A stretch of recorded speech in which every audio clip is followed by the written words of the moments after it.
Hi, I'm Josh, here with the Just One Plant series. So last time I showed you how to make oleo saccharum, which is a sugar oil using fresh basil and lemon peels.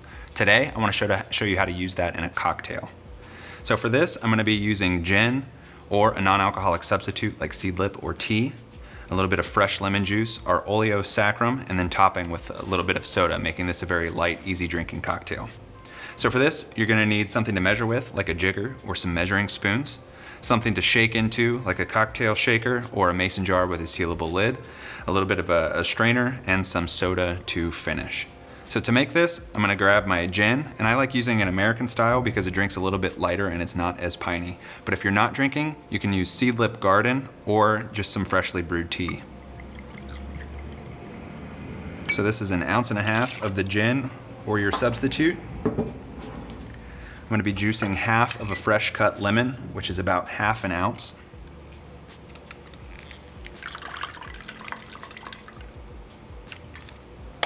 And then just 1/4 ounce of our oleo saccharum. So this is a sugar concentrate, so you don't have to use as much as you would with simple syrup. Grab yourself a little bit of ice.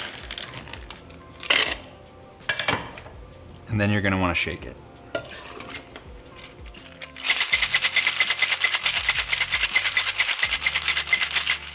When you're shaking, you're looking for 3 things: aeration for a little bit of bubbles, some dilution, and then of course the chill.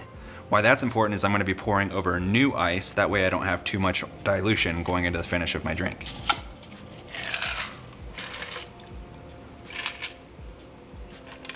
A little bit of room left so we can top with seltzer of your choosing.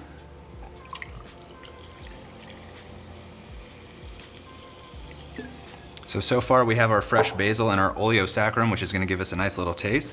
But for sight and smell, we want to garnish with that. So I've got some fresh picked basil leaves, and to open up the oils for this, I'm just going to give it a little smack. And then you can position this toward the back of your glass and finish with 2 lemon peels. So there you have your basil 2 ways and your oleo saccharum and as your garnish. And there you have it, the Gin the Garden.